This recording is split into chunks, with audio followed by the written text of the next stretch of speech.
Good evening. I am Sheikh Saniul Islam, your English teacher. I think you all have understood my previous class about my mother at 66. But today I will not talk about literature. Simply, I will talk about language and grammar. And grammar is the most essential part in language. And if I will say that grammar is the essence of English language, I will not be considered as wrong. So each and every sentence which we are talking has several parts. You know what it is called? Roll number 6. You can tell me? Please stand up. Please. You don't know? Very simple. You have heard about it, but since it is not coming in your mind, it is called as parts of speech. And if I will ask you which parts of speech is the most dangerous, what will you say? Preposition? No, preposition, not adjective. Oh my goodness. No, it is verb. Preposition is also a little bit hectic and dangerous, but the most essential is verb. Are you getting me what I am talking about? If you will learn about the forms of verb and uses of verb, you will simply learn to speak or write English sentences in a very accurate way. Now I am coming to the verb. Am I audible? Okay, yeah. See the diagram. This is verb. And we have two types of verb.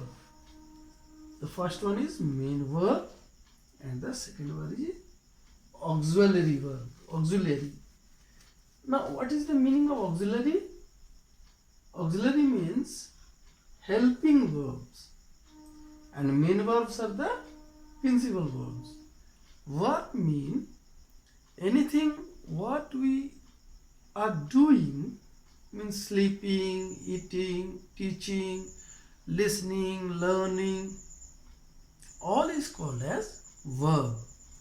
Now I am coming to the main verb and the principal verb.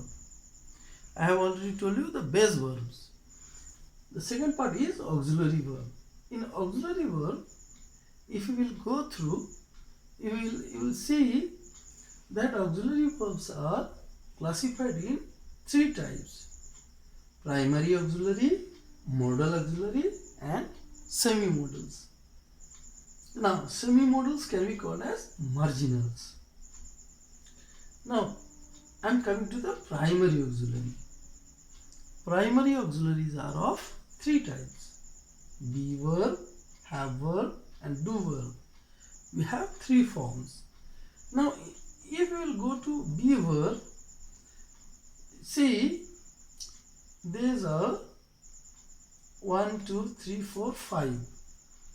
These are the forms. The present form of be verb are am, is, are. And you know the use of am is here. So I am, this is, you are. These are the uses of present form. You have learned it in your lower classes. Now coming to the past form. You know the past form of is, was, and if it will be plural, then it will be were. Are you getting me? What I am talking about? So if you have any difficulty in understanding any of my words, please feel free to know me. Otherwise, it will not be able for me to know that whether you have understood or not.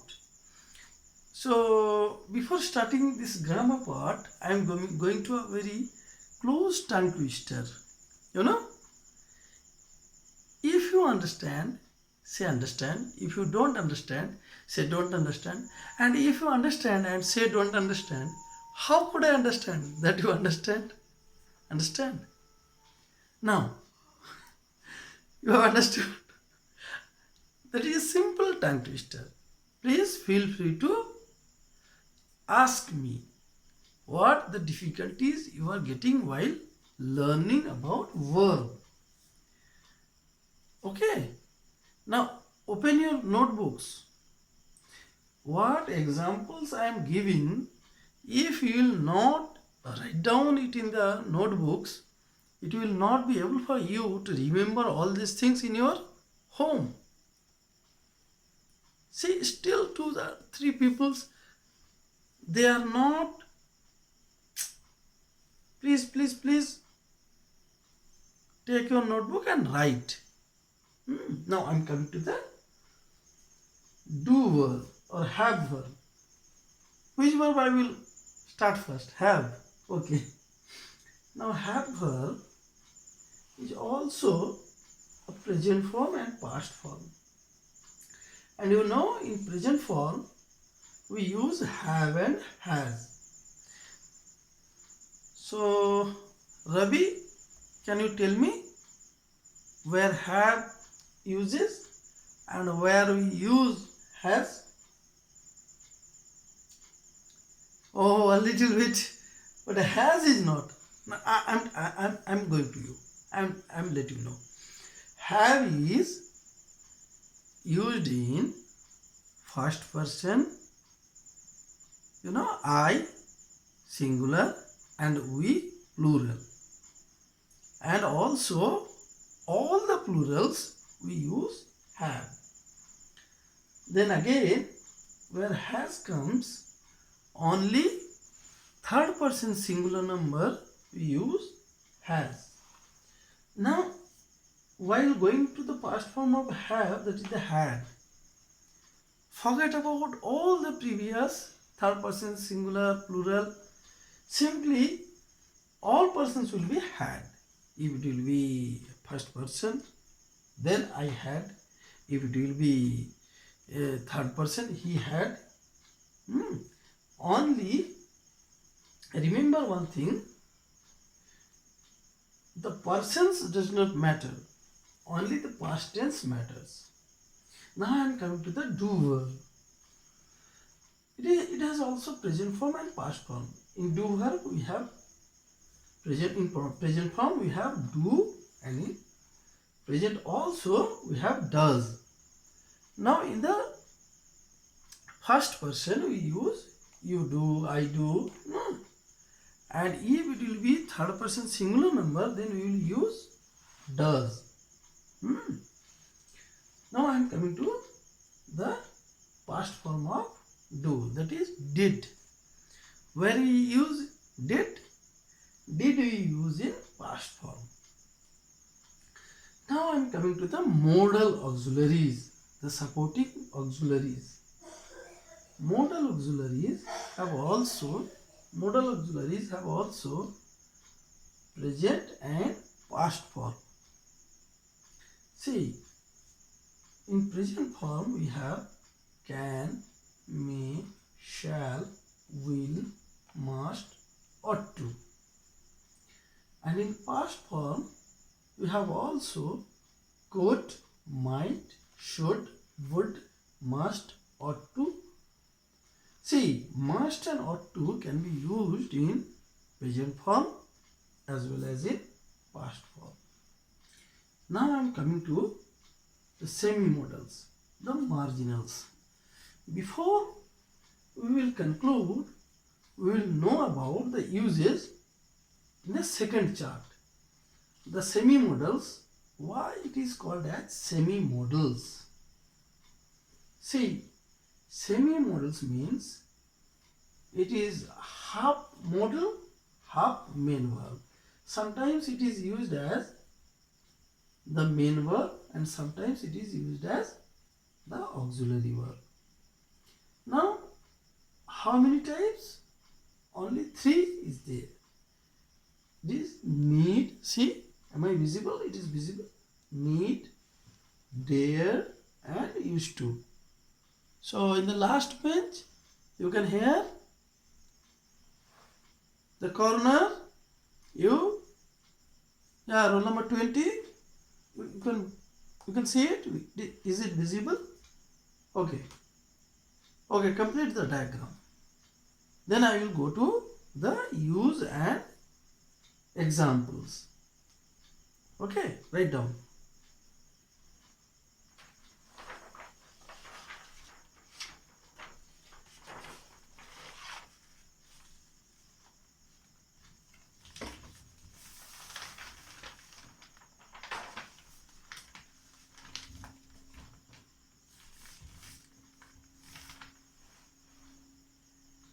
Students, is it visible? You can see it. The uses of modal and semi-modals. You see. In the first form, we can see can. Can simply denotes ability of a particular person. See, you can write, you can sleep, you can listen to me, or you can't listen to me. That is your ability. Then the power. You can shift the bench. If I will ask you, you can shift the bench, then I am judging your power. Then again come to the capacity. Capacity of, see, stamina or capacity of memory. If I will ask you, Sanjay, stand up. Sanjay, can you run 200 kilometers in a day? I think it will be half dead. You will be half dead. No, I am only testing your capacity of running. Now, taking permission and giving permission. Yeah, Sumana, can I use your pen? So what I am doing? I am taking your permission. Yes, then what will be your answer? Yes, sir, you can. So as I am sir, as I am a teacher, you can say you may. That is the thing. Again, I will come to that part. Can and may. Then again request. Can you please go to that side? Here is a very crowded situation. So I am requesting you. Then again offer. Roll number 1. If you can answer all the questions, I can give you 500 rupees. Yeah. Fresh currency. No. I am only giving you an example of offer. Then order. The class is over. You can go home. That is order or instruction. Now again, I am coming to the most interesting part of can. If you will use can in an interrogative way, it can be used as impossible or in a very negative. The sentence will be in a negative manner. Can a tree fly? Yo, roll number 16. You have ever seen a tree to fly? You have seen? Oh my goodness. Which tree? Tell me. No. A tree can't fly. So when I am coming to can't, see, you people think that can and not are two different words, but it is a sin, unpardonable sin, to write can and not in two separate parts. Can not is a single word, remember it. Now I am coming to the could. So each and every use of can, we can also use it in could. But remember one thing, could is the past form of can.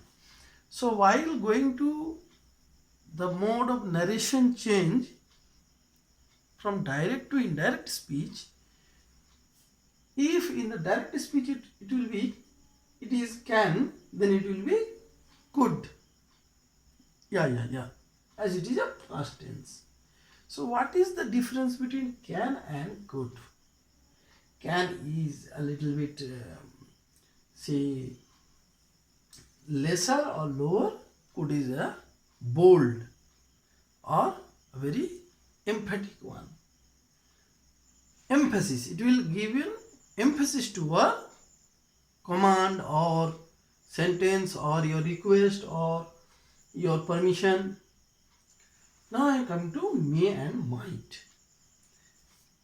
May, seeking permission, giving permission. So from the first day when you entered the class, what you have told, what you have asked, may I come in, sir? So may I come in, sir is a pure example of seeking permission. Then what I will say, what I had said that day, yes, you may. So it is giving permission. Then possibility. If I will say it is very, very hot today, it may rain in the afternoon, it may rain. So it is the possibility of raining. So we using may as a sign of possibility, denotes possibility. Are you getting me what I am talking about? Now I am coming to wish. May God bless you. Ranjit, if I will ask you, may God bless you. So what kind of sentence I am using may? As wish. Now might. Now what is the difference between me and might? And what is the difference between can and me? Here also seeking permission, here also seeking permission. Now what is the basic difference? Now I am coming to can and me. While taking permission from your friends or colleague, you will use that permission as can. And while you will use with your elders, with some respected person, then it is may. And might. Might is the past tense of may. So again I am repeating, while going to the indirect speech, you will remember that all may should be might. Now might is more humble. Might is more polite. See, in can, could, may, might, if it will be third person singular number the subject, there will be no s and yes. Are you getting me what I am talking about? There will be no ing in can and could, in may and might. So again, I am going to shall and should. Offer. Now shall. I shall give you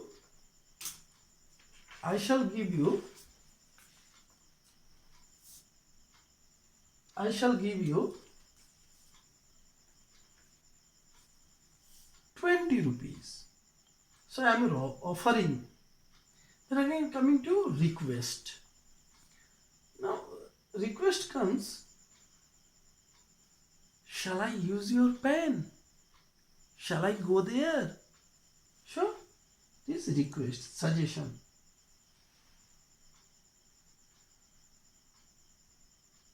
You shall do your homework in a particular time. So I am giving you suggestion. Now promise. If anyone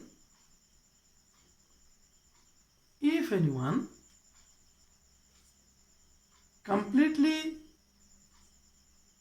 make sure that there will be no dust and dirt in the classroom, I shall surely give him 15 rupees.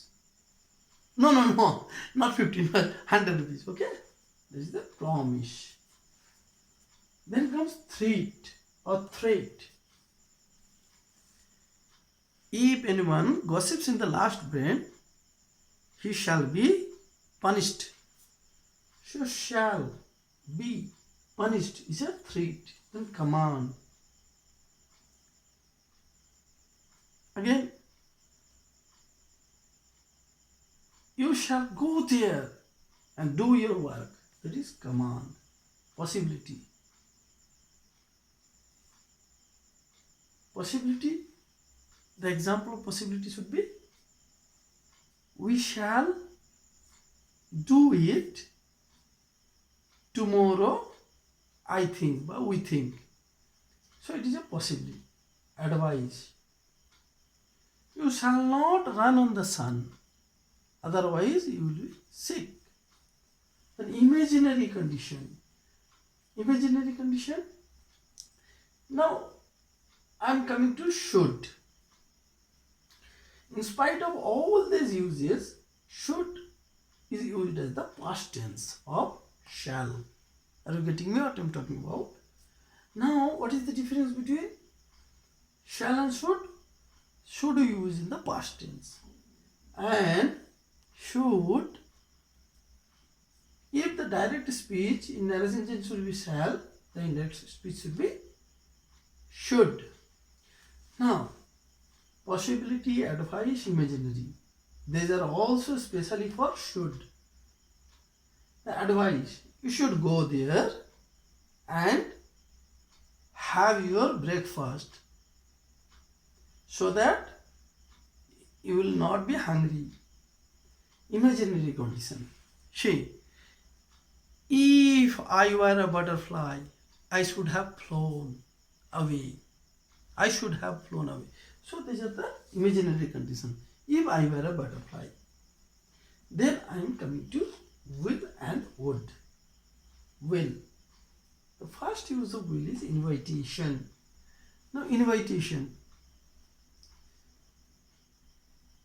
Will you come to my house to have a dinner? That is invitation. Then request.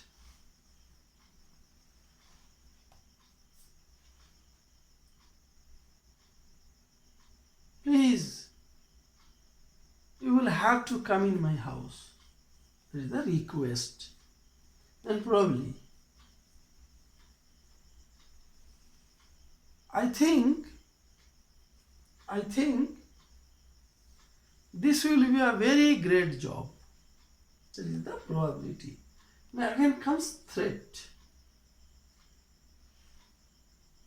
Anyone who has a loose talk will be punished. That is threat. Willing, promise and intention. Now willing. How could you say? Willing? We will do that for your sake. That is the willing. Now comes the promise. Same type as we have used it shall. Promise. You see? If anyone have a Colgate smile, I will clap for him. That is the promise, an intention. Now comes the inner intention. You will not go. I will do that. You will not go to do that, but I will go to do that. The intention, inner intention. Now, what is the difference between shall and will? So, shall is mild and will is little bit bold. Will is bold, but would is lesser and more modest or more polite. Now, I am coming to must. The do or perish. You have to. There is no option. Must means by hook or crook. By any way you have to do this. This is a duty. You must oil your own machine. So, that is your duty. Now, instruction and order. Similar to it, you must do your homework within the stipulated time. So, you have to do that by hook or crook. Now, I am coming to ought to. That is advice or probability. You ought to go there. You ought to go there and serve the people. That is ought to, advice. And probability. While I am going to probability, I am mentioning you ought not, it ought not be rain in the night. So it is the probability. So see, can, may, shall, will, must, ought to, there is a chronology. Can to your nearest younger or elder one, may your elder and respected one, shall formal, will a little bit bold formal, must by hook and crook you have to do, ought to a little bit lesser. So these are the chronology of uses of modal and semi-modals. Now I am coming to the part of semi-modals.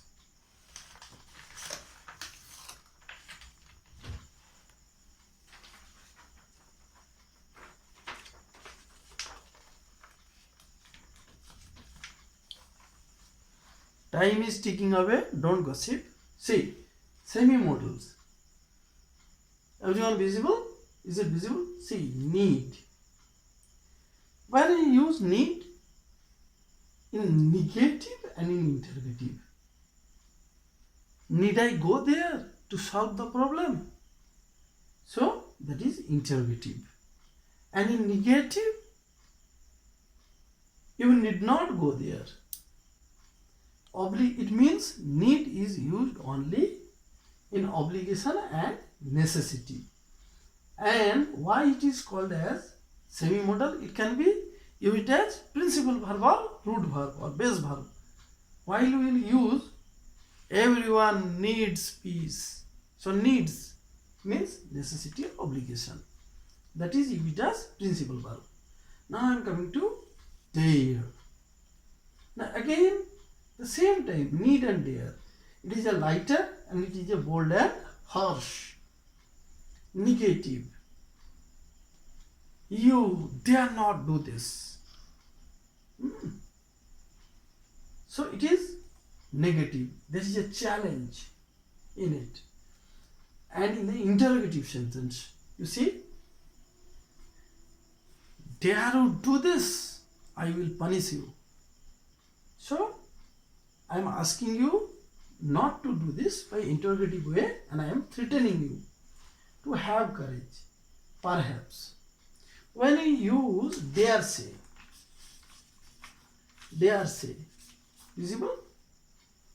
Not separate, but it is a one word, dare say. While we will use dare say, that means perhaps. You dare say there will be plenty of people in the fair. Now, clear, need and dare. You have clear? There is a difference between need and dare. It is the lighter one and it is the heavier one. It is formality, but it has a challenging and encouraging tone in it. Now, used to. It is simply used, and one thing I am missing, the time is ticking away, that's why. Dare. Dare is also used as principal verb. I will give example. Now, used to. Used to is used as the habits of the past. The habits of the past. See, we used to play football at our school time. Now, second one is accustomed to. Accustomed to, at the beginning of Corona times, we feel very hazy, but now we are accustomed to mask. So, accustomed to is used as used to. We are now used to mask. At the very beginning of Corona times or COVID times, we feel very problematic. Now we are used to mask. You are all wearing mask now. Also acts like main verb and defective verb. I have already discussed it. And why it is called as defective mode? While it is used as an auxiliary to the main verb, so it is called as defective verb. Now I will give you the homework. Yeah, time is ticking away. I will complete. See.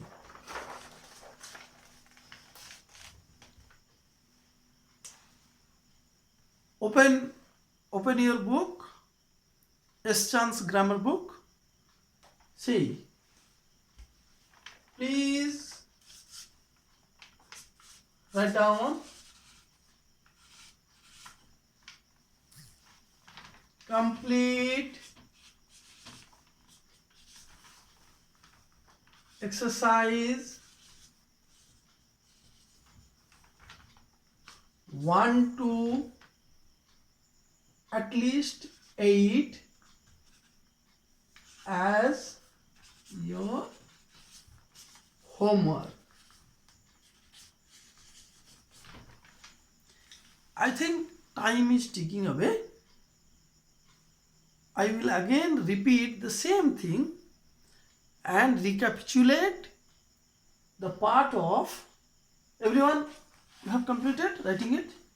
I will recapitulate it, the part of all these things, the semi-modals, the modals and the verbs. So, please let me recollect while I will come in the next class. So, the next teacher will be very angry with me as time is ticking away. He will be at the threshold. So, please call it a day. I think everyone has already understood. I have given you a basic knowledge about modals and its uses. In the next class, we will go to the details of the modals, its forms and uses. Okay? Thank you all for your patience and cooperation, and have a good day. Okay, goodbye, tata.